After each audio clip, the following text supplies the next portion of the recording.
Olá pessoal, bem-vindos a mais uma aula do Clube do Estudante. Essa é a nossa última aula sobre funções orgânicas oxigenadas, funções oxigenadas 4. Nessa aula nós vamos falar de anidridos de ácido carboxílico e de sais de ácido carboxílico. Bom, os anidridos de ácidos carboxílicos.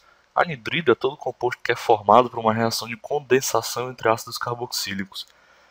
Nós vamos estudar reações de condensação mais adiante quando nós vamos falar de reações orgânicas, mas por alto, por agora, vocês devem saber que reações de condensação são reações em que eu reajo duas moléculas, no caso aqui de ácido carboxílico, com a formação de água e um anidrido. Bom, a nomenclatura dos anidridos segue essa estrutura aqui: anidrido de, aí o nome dos ácidos que fazem parte, que são os precursores desse anidrido, o prefixo, o infixo e a terminação oico. Por exemplo, aqui eu tenho, só um segundo, trocar a cor aqui. Aqui eu tenho CH3, C, dupla O, C, dupla O de novo, CH3. Esse aqui vai ser o anidrido etanoico. Observe que o grupo funcional dos anidridos é muito parecido, parece como se fosse um éster dobrado. Isso é por conta da reação de condensação. Eu vou fazer aqui um esquema de como é essa reação aqui no caso do ácido acético.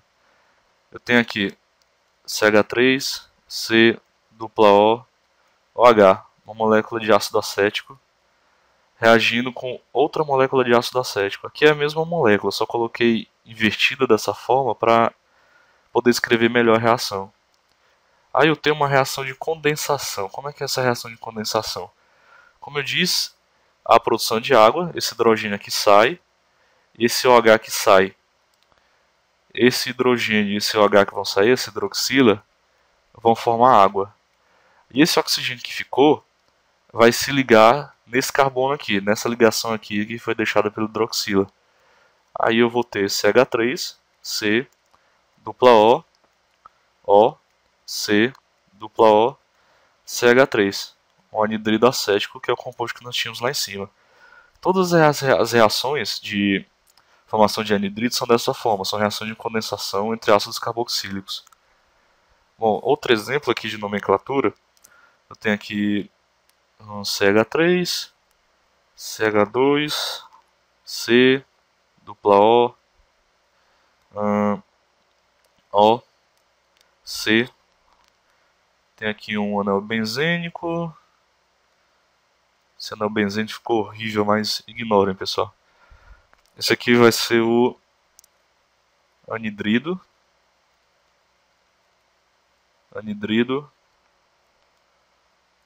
propanoico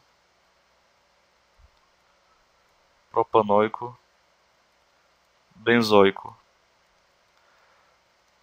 Observe, anidrido. Nesse caso eu omiti o di, eu não coloquei anidrido di propanoico benzoico, mas você pode retirar, fica melhor esteticamente assim. Anidrido propanoico, que é o composto que eu tenho aqui em cima, benzoico por conta do anel benzênico.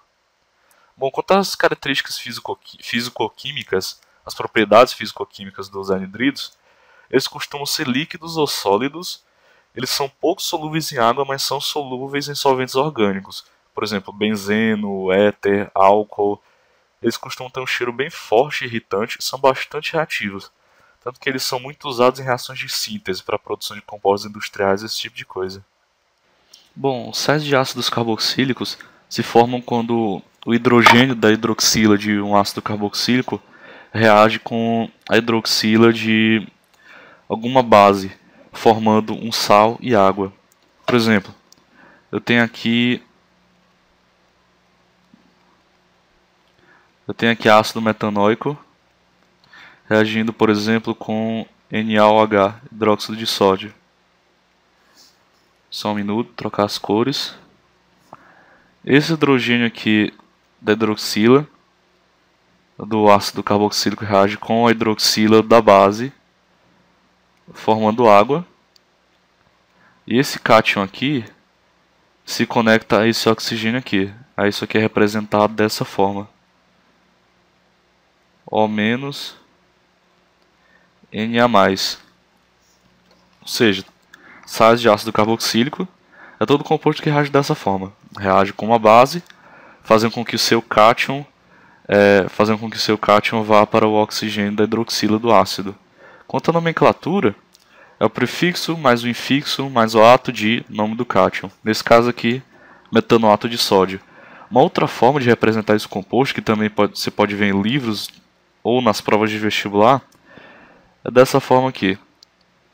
Eu coloco o composto sem o hidrogênio conectado ao oxigênio, entre parênteses, com o cátion fora desse parêntese. Por exemplo, aqui Mg, CH3, CH2, C dupla O, C dupla O, ó. Esse aqui vai ser o butanoato de magnésio. Butanoato de magnésio. Bom, quanto às propriedades físico-químicas, o ponto de fusão deles é praticamente inexistente. Por que praticamente inexistente? Porque as ligações entre o cátion e o ânion normalmente são tão fortes que geralmente quando você tenta aquecer, a molécula normalmente quebra, desnatura. Antes de... Desnatura não, né, pessoal? Acho que desnatura só pode ser usado quando se fala de proteínas. A molécula quebra antes de entrar em fusão. Por isso que o ponto de fusão é praticamente inexistente. Eles são solúveis em água quando são sais alcalinos, são sais à base de metais alcalinos, ou são sais de amônio, mas são insolúveis quando são de metais pesados, como por exemplo ferro, prata, cobre. Quanto ao uso deles industrial, eles são muito usados industrialmente na produção de sabões. Normalmente você reage um ácido graxo, que nada mais é do que um ácido carboxílico muito longo, com muitos carbonos na cadeia principal, com algum metal alcalino. Por exemplo, eu tenho aqui vários carbonos, vários carbonos, a minha cadeia é muito longa, eu continuo aqui por um bom tempo. Aí na ponta eu tenho aqui o oxigênio, outro oxigênio aqui e sódio. O sódio é muito usado na produção de sabão. Por que o sabão funciona? É porque a molécula de sabão, ela normalmente tem uma parte apolar e uma parte polar. Essa parte aqui da cadeia principal costuma ser a parte apolar da cadeia. Enquanto essa ponta aqui, que é onde eu tenho o cátion, costuma ser a parte polar. Aí quando eu dissolvo isso aqui na sujeira e na água, por exemplo, a parte apolar interage com a sujeira, que normalmente é apolar, ela se conecta nela, digamos. E quando eu jogo água, a parte polar se liga às moléculas de água e vai embora junto com a água. É como se eu tivesse aqui um pouco de sujeira, tivesse aqui um grão de poeira, algo do tipo. Aí eu tenho a parte apolar dessas moléculas grudando aqui. E aqui na ponta, é como se eu tivesse a parte apolar. A parte polar, desculpe. E essas moléculas vão se acumulando aqui em volta. Aí quando eu jogo água,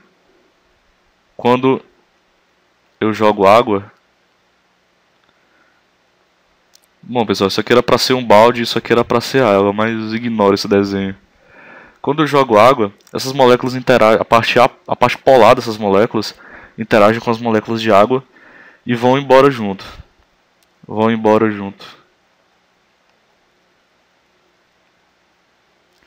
Bom, pessoal, é isso. Nós finalizamos a nossa série de vídeos sobre funções oxigenadas. Nós falaremos sobre funções nitrogenadas a partir da próxima aula. Nós terminamos tudo o que queríamos nessa aula, falamos sobre anidridos, sobre sais de ácido carboxílico. Eu espero que vocês continuem assistindo nossa série de vídeos sobre química orgânica, sobre funções orgânicas. É isso, pessoal. Até a próxima aula.